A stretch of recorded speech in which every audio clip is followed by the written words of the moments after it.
গাজা শহরের সাধারণ জনগণ পণ্যের ক্রমবর্ধমান ঘাটতি এবং উদ্বেগজনক দাম বৃদ্ধির কারণে ভুগছেন। দৈনন্দিন জীবনের প্রয়োজনীয় জিনিসপত্র, খাদ্যদ্রব্য ও জ্বালানি সামগ্রী এখন ক্রমেই সীমিত এবং অনেক ক্ষেত্রে সাধারণ মানুষের নাগালের বাইরে চলে যাচ্ছে।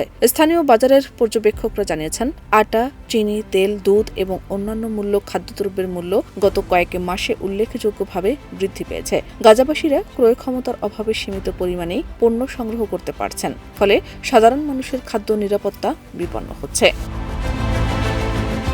বিশেষজ্ঞরা বলছেন, এই পরিস্থিতির পেছনে মূলত সরবরাহ শৃঙ্খলের ব্যর্থতা, আমদানি সীমাবদ্ধতা এবং আন্তর্জাতিক বাজারের চাপ দায়ী। এর ফলে গাজা অঞ্চলের মানুষও দৈনন্দিন জীবনের লড়াইয়ে প্রতিনিয়ত সীমাবদ্ধতার মুখোমুখি হচ্ছে।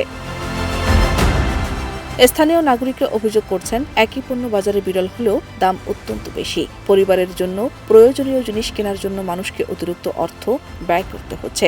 বিশেষ করে নিম্নবিত্ত পরিবারগুলো এই মূল্য বৃদ্ধির ফলে সবচেয়ে বেশি ক্ষতিগ্রস্ত হচ্ছেন। সরকারি বা প্রশাসনিক কোনো স্থায়ী সমাধান না থাকায় সাধারণ মানুষ ইতোমধ্যে বিকল্প উৎস খুঁজতে শুরু করেছে। বাজার পর্যবেক্ষকরা সতর্ক করে বলছেন, যদি অবিলম্বে সরবরাহ ব্যবস্থা ও মূল্য নিয়ন্ত্রণে পদক্ষেপ নেওয়া না হয়, তবে গাজাবাসীদের মধ্যে অশান্তি ও অর্থনৈতিক সংকট আরও বাড়তে পারে। এই পরিস্থিতি শুধু গাজার বাজারের জন্যই নয়, সাধারণ মানুষের দৈনন্দিন জীবনযাত্রার জন্য বড় চ্যালেঞ্জ হিসেবে দেখা দিচ্ছে। শাহনাজ পারভীন, দেশ রূপান্তর।